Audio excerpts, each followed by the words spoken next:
Vamos a ver qué características tiene esta molécula de ADN. El ADN se replica, almacena la información. Esa información que está almacenada tiene que ser expresada de alguna manera.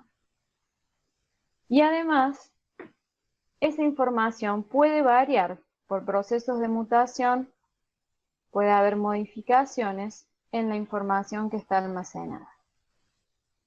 Esto de almacenaje y expresión de la información lo podemos resumir en el dogma central de la biología molecular. Tenemos un ADN que almacena la información y se replica. Ese ADN, para expresarse, primero debe ser transcripto.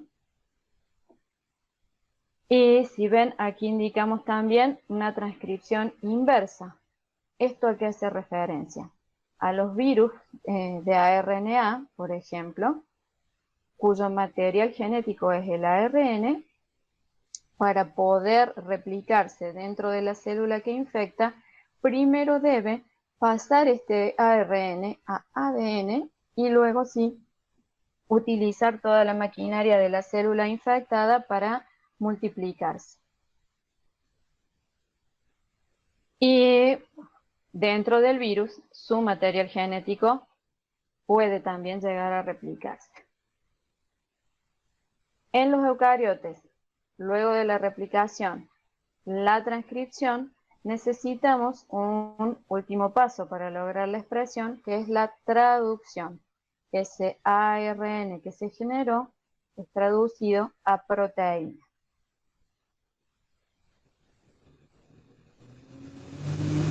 ¿Qué más podemos decir del ADN? Tiene una serie de propiedades que cuando lleguemos a analizar marcadores moleculares, vamos a ver que hay una técnica que se basa justamente en estas propiedades. La desnaturalización, eso implica que cuando el ADN se somete a altas temperaturas, los puentes de hidrógenos que mantienen unidas las dos cadenas se rompen y esas cadenas se separan. Me quedan dos cadenas simples. Cuando la temperatura disminuye, el ADN puede renaturalizarse, es decir, se vuelven a restablecer los puentes de hidrógeno y vuelve a formar una estructura bicatenaria. Y también puede hibridar con otro ADN o con un ARN complementario. Esto es, si yo pongo en un mismo tubo moléculas diferentes, las desnaturalizo. Cuando las renaturalizo, se pueden formar moléculas híbridas por complementariedad de base entre moléculas diferentes. Estas propiedades las vamos a retomar más adelante, como les dije recién, cuando veamos marcadores moleculares. Todo el ADN que describimos recién, esa doble hélice, se organiza dentro del núcleo formando la cromatina. Y esta es la forma más laxa, más estirada y más simple en que vamos a encontrar el ADN dentro de una célula. La cromatina es la asociación entre ADN y una serie de proteínas histónicas que forman los nucleosomas. ¿Cómo está compuesto ese nucleosoma? Hay un octámero de histonas que forma un corazón, esto que estamos viendo acá, dos histonas H2A, dos histonas H2B, dos histonas H3 y dos histonas H4. Tenemos el ADN que se enrolla alrededor de ese corazón de histonas, aproximadamente 147 pares de bases, un ADN link, que es el ADN que queda entre un corazón de histonas y el otro, y la histona H1, que es la histona que se asocia a este ADN que va quedando libre entre un corazón de histonas y el siguiente. Aquí estaría el dibujito más completo. Este circulito representa al octámero de histonas, el ADN enrollado alrededor de cada uno de esos corazones de histonas y la histona H1 estabilizando ese ADN que queda libre entre un corazón de histonas y el siguiente. Esta es la forma más laxa en que vamos a encontrar la cromatina dentro del núcleo, el ADN dentro del núcleo eucariótico. Esta cromatina la podemos clasificar en dos. Una que está transcripcionalmente activa, que es la eucromatina. En esa eucromatina encontramos secuencias de bases de copia única y de copia medianamente repetidas. Representan la mayor proporción del material genético y es de estructura laxa porque justamente es la que está disponible para ser transcrita. También tenemos la heterocromatina, que al contrario de la eucromatina, está mucho más condensada, presenta secuencias de bases altamente repetitivas, permanece condensada casi todo el ciclo celular, por lo que es transcripcionalmente inactiva, y se encuentra principalmente en los telómeros, en los centrómeros. En esos sitios la denominamos heterocromatina constitutiva, y también la vamos a encontrar como heterocromatina facultativa cuando nos referimos a los cromosomas X inactivados en las hembras de mamíferos. Esta heterocromatina facultativa hace referencia a que es un cromosoma completo compuesto tanto de eucromatina como de heterocromatina, pero que, respondiendo a un mecanismo de regulación para que esos genes no se expresen, se heterocromatiniza, quiere decir todo el cromosoma completo se condensa y de esa manera queda inactivado.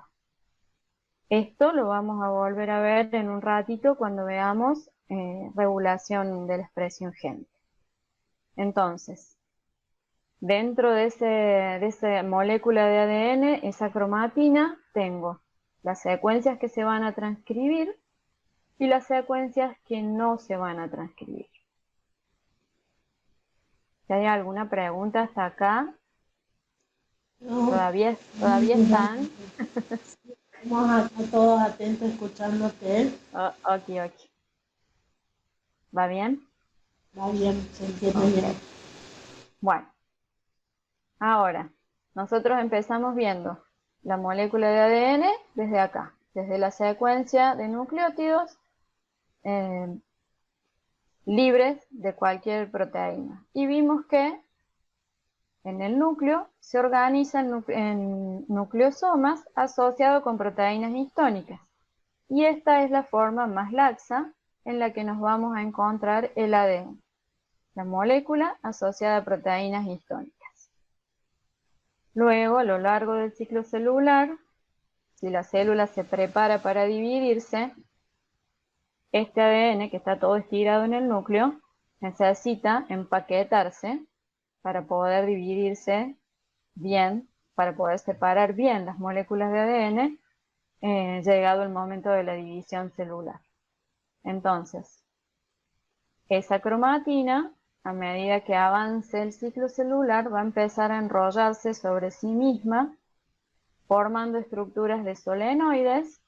Acá esto sería un corte sobre esta estructura que ya está enrollada. En G1, cuando la célula está activa, nos encontramos de esta manera el ADN, secuencia de nucleosomas. Cuando inicia la G2, ya la célula preparándose para dividirse, comienza a empaquetarse de esta manera, formando los solenoides, que son como resortitos. Luego de este nivel pasamos a un siguiente nivel de empaquetamiento. Esto se vuelve a enrollar sobre sí mismo, formando supersolenoides al inicio de la división celular. Si nosotros vemos una célula que inicia la división en esta etapa, al microscopio óptico ya empezamos a distinguir en el núcleo como un ovillo, y ese ovillo es el ADN que está empezando a enrollarse. Hasta que llegamos a la etapa máxima de condensación en la metafase de la división celular, en donde ya podemos distinguir el cromosoma. Este es el máximo nivel de empaquetamiento que vamos a ver en una molécula de ADN. Lo vamos a ver siempre con dos cromátidas, porque estamos viendo esta estructura antes de que el material genético se separe en las células hijas. Mañana con Betty van a retomar parte del ciclo celular y van a hablar de morfología cromosómica y de cariotipo y de números cromosómicos. Hoy, con respecto a los cromosomas, vamos a llegar hasta acá, hasta saber qué es el máximo nivel de empaquetamiento que logra una molécula de ADN.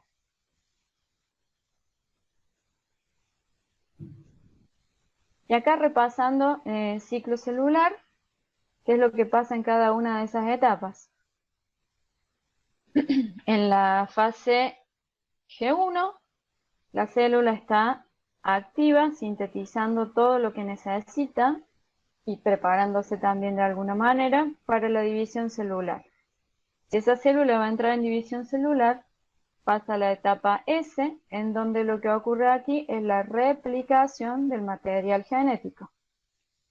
Todo el ADN que acá estaba sin duplicar, al finalizar la fase S lo tengo duplicado. Y una vez que se duplicó ese material genético, la célula empieza a prepararse para la división. Entonces, en la G2 comienza a condensarse, a formar esa estructura de solenoides y supersolenoides para lograr dividir. Luego, en la división celular, separar en las células hijas de manera balanceada la cantidad de información genética. Y acá tenemos lo mismo representado solo ahora en términos de cromosoma. ¿Qué le pasa al cromosoma? ¿Qué le pasa a la molécula de ADN a lo largo de este ciclo celular? Este grafiquito, si no recuerdo mal, ustedes lo tienen en el cuadernillo de biología celular. Nosotros empezamos en la G1, en una célula que está activa, transcribiendo y traduciendo. Y fíjense que lo que llamamos cromosoma, cuando la célula está en etapa G1, es una única molécula de ADN. Luego, si se va a dividir la célula, esa molécula se duplica. Y al final de la etapa S, yo tengo dos moléculas idénticas. Avanzando un poquito sobre lo que van a ver mañana, en G1, mi cromosoma tendría una única cromátida y luego de la división, de la duplicación de la etapa S, ese mismo cromosoma tendría ahora dos cromátidas hermanas idénticas.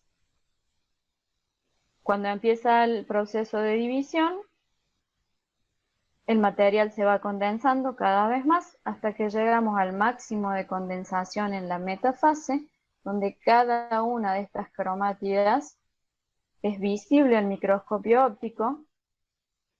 Al cromosoma lo voy a ver con esta estructura porque lo estoy viendo al máximo de su condensación, previo a que las cromátidas migren hacia las células hijas. Si en anafase, estas cromátidas hermanas van a separarse, va a ir una a cada polo. Eso quiere decir que una molécula de ADN va a ir a una célula y la otra va a ir a otra célula diferente. Y al final, el resultado va a ser dos células hijas, cada una con una molécula de ADN en su núcleo. Esto está súper simplificado para el ejemplo con un solo cromosoma, pero si lo pensamos en términos de una mitosis, supongan en el humano. La mitosis es una división celular que permite que el organismo crezca. Entonces, a partir de una célula madre se obtienen dos células hijas con la misma cantidad de información. Imagínense que acá comenzamos con 46 cromosomas, atravesamos toda esta etapa de síntesis y tenemos en la G2 46 cromosomas con 2 cromátidas cada uno. Luego empezamos a condensar y llegamos a la metafase con 46 cromosomas condensados.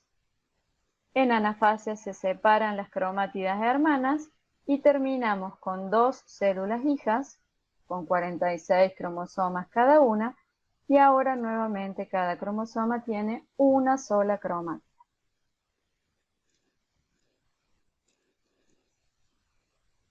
Hablamos recién de la mitosis y nosotros nos vamos a concentrar desde el punto de vista genético en la meiosis, que es la división celular que permite la formación de gametas en especies de reproducción sexual. Mitosis y meiosis son las dos divisiones celulares que vamos a ver. Como ya dijimos, la mitosis permite que el individuo crezca y conserva la cantidad de información en todas las células del organismo. La meiosis genera células gaméticas, células reproductivas. Esta división, o el objetivo de esta división es asegurarnos de que generación tras generación los individuos tengan el mismo número de cromosomas dentro de una misma especie. Entonces, la meiosis consiste en dos divisiones sucesivas. En una primera división, tengo que reducir el número de cromosomas a la mitad. En este ejemplo, si empezamos con una célula diploide que tiene 4 cromosomas, en profase esos cromosomas van a encontrar su homólogo. Recuerden que en los individuos diploides los cromosomas se organizan de pares de cromosomas homólogos. Eso quiere decir que este que vemos en color naranja tiene información que viene de la madre y el que vemos en color celeste tiene exactamente la misma información, pero viene del padre. Lo mismo para cada uno de los pares de cromosomas. Entonces, en la meiosis, en la primera división, lo que se logra es reducir a la mitad el número de cromosomas. Si empezamos con 4 cromosomas, al final de la meiosis 1, en la telofase, tenemos que obtener 2 células hijas con la mitad de los cromosomas. Pero esos cromosomas aún tienen 2 cromátidas. Tenemos la mitad de los cromosomas, pero aún están duplicados. Para que esa célula sea verdaderamente una gameta y me permita conservar el número de cromosomas en la siguiente generación, necesitamos la segunda división, en donde se van a separar las cromátidas hermanas, balanceando la carga de información. Entonces, cada una de estas células generadas en la telofase 1 inicia nuevamente la división, ahora para separar las cromátidas hermanas. Y a partir de cada una de estas células se va a obtener 2 gametas. Entonces, al final de la meiosis, vamos a tener 4 células con la mitad de la información genética que tenía la célula que le dio origen. Si recordamos que esto ocurre en especies de reproducción sexual, es importante que esto se mantenga para asegurarnos que en la siguiente generación los individuos continúen llevando el mismo número de cromosomas. y la madre tiene 4 cromosomas, el padre tiene 4 cromosomas, al juntarse 2 gametas, el hijo va a volver a tener 4 cromosomas.